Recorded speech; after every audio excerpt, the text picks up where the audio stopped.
Welcome, shiverlings, to my domain. I am, of course, Pagan, your mistress of the macabre, here to guide you through the shadows of the unknown. Tonight, we delve into the depths of terror with tales sent in by you, my faithful viewers. This footage was taken directly from my Twitch stream, so be warned that it might not be as clean as you might hope it to be. That said, if you have an experience or a story that you would like to share, please feel free to submit it to me. It's super easy. All you have to do is send me an email. Instructions for that are in the description below. Well then, my darlings, without further ado, let's get into the letters. Manufacturing Woes, sent in by the Jolly Rancher. Hey there. I work the night shift at the old manufacturing plant on the outskirts of town. I've been at this job for about 5 years now. It's not the most glamorous work, but it pays the bills. Plus, working nights has its perks, like fewer people around and a bit more freedom to do my own thing. Back in the day, it was a bustling clock factory, but when they found out about the dangers of mercury, they had to shut it down. It sat abandoned for years until a new company saw potential in the old building and turned it into a manufacturing plant.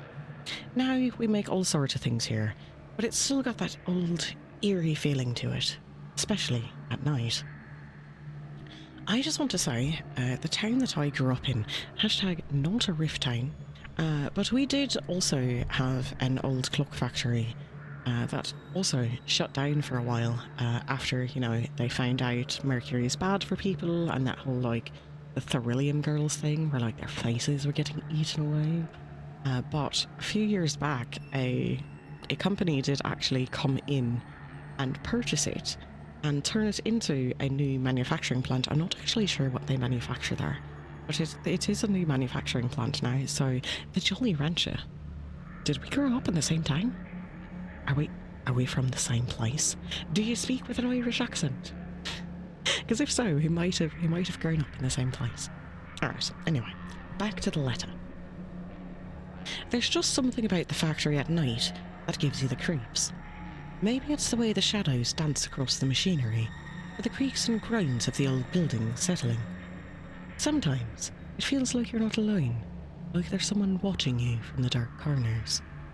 And then there are the strange noises, like footsteps echoing down empty hallways, or the sound of machinery running when it shouldn't be. It's enough to make your hair stand on end. There have been a few times when I've seen things that I can't quite explain. One night, I swear I saw a shadowy figure dart across the factory floor, but when I went to investigate, there was no one there. Another time, I heard what sounded like whispers coming from an empty room, but when I went to check, it was silent. It's like the factory has a life of its own, and sometimes it likes to play tricks on me. Some of my co-workers have mentioned experiencing strange things as well. One of them told me about seeing tools move on their own, like they were being used by invisible hands. Another co-worker said they heard laughter coming from an empty room late at night. It seems like everyone who works here has their own spooky story to tell, but I'm writing to tell you about the one experience that really stands out to me. One night, I was working the night shift, and I had to go to a wing of the factory that isn't often used at night. This part of the factory is mostly used for storage, and it's always a bit eerie walking through there in the dark. I had to fetch a large roll of paper for a machine that I can't really discuss what it does, but let's just say it's a crucial part of our manufacturing process. As I made my way through the dimly lit corridors, I couldn't shake the feeling that I was being watched. Nope.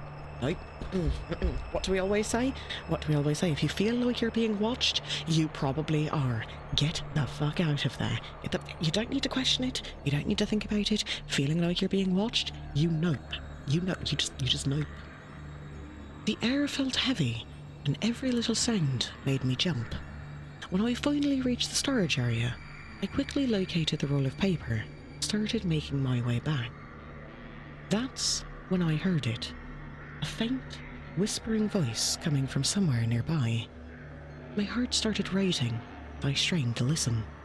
It sounded like someone muttering to themselves, but the words were too indistinct to make out. I tried to tell myself that it was just my imagination, but I couldn't shake the feeling of unease. I hurried back to the main part of the factory, feeling relieved to be out of that creepy storage area. Smart. Good job, Jolly Rancher. Good job. As I made my way to the car in the morning, the events of the previous night were still fresh in my mind. I couldn't shake the feeling of unease that had settled over me since hearing that whispering voice in the storage area. As I approached my car, I heard it again. The same faint, whispering voice. This time, it seemed closer, almost as if it was right behind me. I froze, my heart pounding in my chest. I turned around slowly, expecting to see someone there, but there was no one. Oh, that's creepy. That's creepy. So you go into, like, a section of the factory that's not often used at night, you hear this voice, you leave, you think it's over. Then you're about to leave the factory for the night, and you're walking to your car, and you hear it behind you, outside the factory, in the parking lot, like, sounding like it's coming from right behind you. No, don't like it. Don't like it. I quickly got in my car and drove away. I haven't been back to that part of the factory again, and thankfully, the voice hasn't made itself heard again. But sometimes, in my nightmares, I still see myself standing in that hallway or the parking lot. Oh, you still have nightmares about it? Oh, I don't like that at all. I don't like that at all. Anyways, I hope you have a great night/day, and I can't wait to see the next video. Signed, the Jolly Rancher. Thank you. I'm so glad that you like the videos, and I really appreciate you sending in this letter. But I really dislike the fact that whatever it was, whatever that voice was, followed you out of the building towards your car, and you still have nightmares about being in that hallway or like walking to your... I don't... The Jolly Rancher, I am speaking directly to you. I highly recommend that when you are at work at night, when you go in, you carry with you some pocket salt. Pocket salt, far more effective than pocket sand. You never know when you might need it. And it does also serve as a self-defense weapon. I mean, if throwing sand in an attacker's eyes is good, imagine salt. It burns. It stings. Yes. But seriously, carry salt with you when you go to work. You might end up needing it one day. I don't know. Just sound advice. Sound advice.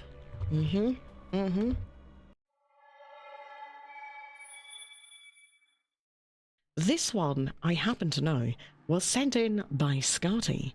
Scotty sending in a follow-up to more of the ghost tours that Scotty does, that Scotty has been on. And of course, Scotty, in his awesome amazingness, has sent in some pictures as well. So we'll take a look at those. We'll take a look at those after I read the letter. More ghost tours sent in from Scotty. More from the ghost tours. There's a place called San Elizario. And Scotty, can I just say thank you for including that pronunciation guide for me. There's a place called San Elizario. This place is home to a museum and an Old West jail. The latter of which Billy the Kid, also known as William H. Bunny, broke in to free his friend. The building and cells still stand to this day. Men have reported feeling hostility when standing in the cells. Women have reported feeling touched. When standing in the cell myself, I felt a heaviness in the air. The cell was not locked, but we couldn't get the door open. It took me and 5 others tackling the door to get it open. That is spooky, Scotty. So you walked into the cell and you were... like, the door was closed and it wasn't locked, but you couldn't get out of the cell. You were just trapped in there. And it took you and 5 other people tackling the door to get... That's spooky, Scotty. That's spooky. I think I might have lost my mind. Some people think it's a sleight of hand, a wire to trap the door. I can verify myself. There were no wires. None of us were told what people reported before volunteering to stand in the cells. I took the time to feel everywhere along the door, just in case. Wait. So you were on a ghost tour and you went to go see this cell and you stood inside of it for no... They just, like, invited you to stand inside of it? 'Cause I don't imagine that, like, going to stand inside the cell and having someone close the door is just a thing that you would, like, regularly do. I mean, I guess if you wanted a picture, you're like, I'm in jail, let me out, let me rattle the bars, or something like that. But on a ghost tour, I don't feel like, you know, hey, close me in this cell is like a normal thought. So someone invited you to go stand in the cell and close the door, and they didn't tell you about what happens to people when they go in. That is the worst, but also the best. That sounds like a thing. If I was ever a ghost tour guide, it's definitely something I would do. The women reported feeling touched. Me and the other men felt a heaviness and had trouble getting the door open, even unlocked. Like most other Old West cells, there was a bit of metal that held a locking mechanism. That part had long since been removed. So you got locked in the cell, and there was no locking mechanism? That's even weirder. So that just completely removes the idea that, like, the mechanism gets stuck because it's old. That's creepy. Alright, let's get to the pictures.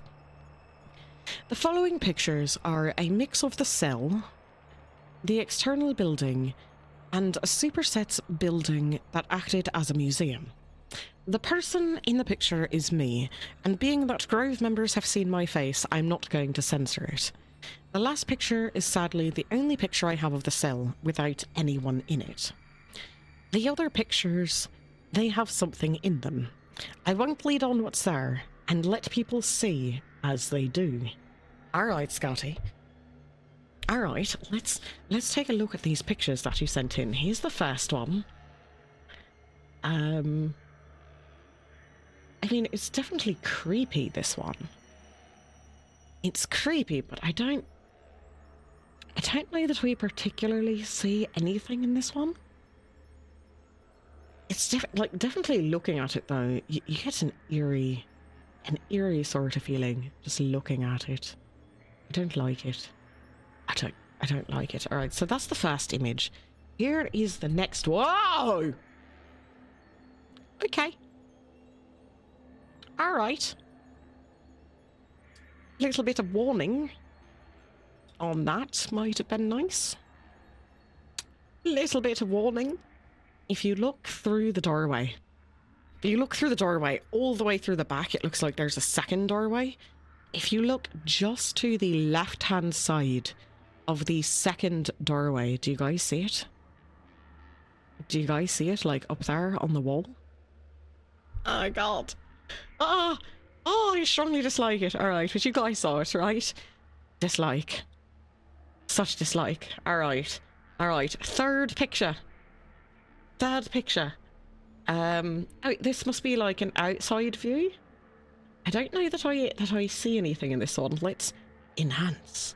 I don't think I see anything particularly weird, but I'm a little bit confused by right here. By right there. It looks like there's a weird shadow on the wall. And I don't know if that's just like the paint has faded or something like that.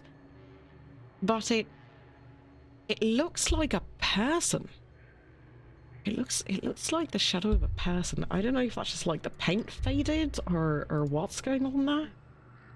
It kind of looks to me like someone wearing a hoodie and their shoulders are kind of hunched forward a little bit. I don't know. Alright. Photo number 4. What the... Scotty. I feel like you need to clean your camera lens. Like, this big smudge right here, it looks like a fingerprint. Looks like a fingerprint on your camera lens. So I don't like that. And, I mean, are these supposed to be, like, ghosty orbs? But I feel like this is just dirty camera lens dust. That's what I would call it. Oh, this is the cell door. This is the cell door that you were talking about that got stuck. I can kind of see like the door like here, right? Like there's the door and there's like the walls. All right, here's the next one. The next one that Scotty sent in, the next image. I don't... Oh! What? Look at this by the door here. What's going on here by this door? What's happening in this general area here? What's going on there? But also, I just want to talk about, like, what the hell is this? What is this weird little skull thing? What is that? This is what I'm more concerned with, like...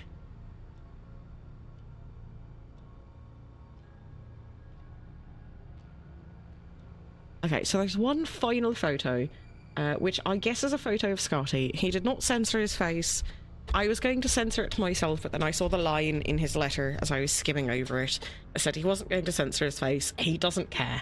So here we go. Here's Scotty. Here is our dear beloved Scotty. Oh my god. Oh god. Oh. Okay, I just want to clarify that as I'm not scared of Scotty. Just as I was like making this image bigger, all I saw was this, like back here over his shoulder. And so as I was making it bigger, I was like, it's Michael Myers! It's Michael Myers right back there. But I guess what we're looking at is this white streak here. That's just going across the photo. And my gosh. My gosh, I have no idea what that could be. That white streak, like, it doesn't look like a fingerprint wipe mark. And also, do you guys notice like all these like little like white things over here, like on the wall? Is the wall dirty or like what are these things? What is this? What is here? Still though, for me the spookiest thing in this photo is just Michael Myers just chilling out back there. Scotty about to get himself Myers'd. This is Airfield Anxiety, sent in by Captain Crunchy. Hey, I'm Captain Crunchy, a 20-something-year-old working at the airfield as a data entry person. No way. I also worked at an airfield for a little while as a data entry person. That's pretty cool. My job involves going to the various hangars and inputting information from the mechanics' reports into our computer system. It's exactly what I did. Exactly what I used to do. It's a pretty straightforward job, and I'm left alone to do my work, since I'm the only data entry girl that works third shift. I also worked third shift. This is a little spooky. The resemblance is weird. There are 9 different hangars on the airfield, and I'm free to go between them at my own pace. There's no schedule or anything that says I need to start at Hangar 1 or Hangar 5 or whatever. Captain Crunchy, do you work at the same airfield that I used to work at? Did it used to be a military base? Because the airfield that I used to work at used to be a military base. And I also did data entry there at night, and I've told this story on stream before, that the hangar, one of the hangars, Hangar 3, was rumoured to be haunted, and everyone was like, stay out of there, stay away, blah blah blah, don't go there until the sun comes up because it's haunted. And I went there and it was in fact haunted, but he was a very friendly ghost. I called him George, and he was very nice to me. Did you work at the same airfield? My gosh. When I first started at the airfield, I was on the day shift for training. Tina, a seasoned employee. Wait a minute. Alright, I just want to point out that the airfield that I worked at, I also was on day shift for training. I also was the only person on third shift to do data entry, and I also was trained in the morning by a woman named Tina. Did we work at the same airfield? Is this what's happening right now? Listen, Captain Crunchy, I need you to send me another email and tell me where this airfield is, because I feel like we might have worked at the same place. All right, okay.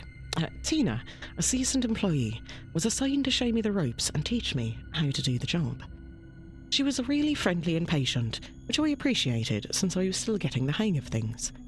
Tina showed me how to input the data accurately and efficiently, emphasizing the importance of attention to detail. She also gave me tips on how to navigate the hangars and interact with the mechanics. It was great having her guidance during those early days, especially since the layouts of each hangar was a little different, and the office and bathrooms and printers were not always in the same places in each hangar. The more I read this, Captain Crunchy, the more I'm like, I'm pretty sure we worked at the same place. This is crazy. This is spooky. This is spooky. I've told this story on stream before. This is spooky.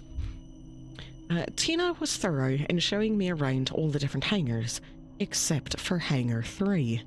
When we got to that one, she stopped in front of it and explained where to find the office and other important things inside, but she didn't take me in. I remember feeling a bit curious about why she avoided going inside that particular hangar, but I didn't think much of it at the time. It wasn't until later that I heard the stories of it being haunted. The story of Hangar 3 goes back many years. Legend has it that during World War II, the airfield was used as a base for military aircraft. Hangar 3 was where they stored some of the planes and where the mechanics worked on them. One night, there was a terrible accident. A young mechanic was working late, trying to fix a plane that was scheduled for an early morning mission. Somehow, he made a mistake, and when the plane took off the next day, it crashed, killing everyone on board. After the tragic incident, strange things started happening in Hangar 3. People reported hearing footsteps and tools being moved around when no one was there. Lights would flicker on and off, and sometimes the sound of an airplane engine could be heard, even though there were no planes in the hangar. Over the years, many employees have claimed to see the ghost of the young mechanic still working on the planes, trying to make things right. Right, I'm convinced. I'm convinced we worked at the same place. Don't worry about it. Don't worry about it. Captain Crunchy, it's just George. He's friendly. He's friendly. A bit mischievous, but friendly. Hangar 3 has gained a reputation amongst the mechanics as the punishment hangar. Yes! Alright, you no longer need to send me an email. I'm positive we worked at the same place. It's where you get sent to work if you mess up really badly or if you've angered your boss. Nobody likes working there, and it's seen as a place of isolation and solitude within the airfield. The day shift girls, like Tina and the others, only go to Hangar 3 to do the paperwork at the end of the day, and they always go in pairs. It's sort of an unspoken rule among them, a way to avoid being alone in a place that has an eerie reputation. I had never believed in ghosts, so the idea of going to Hangar 3 at night, alone, to deal with the paperwork didn't bother me at first. I figured it was just an old hangar with a creepy reputation, nothing more. But one night, everything changed.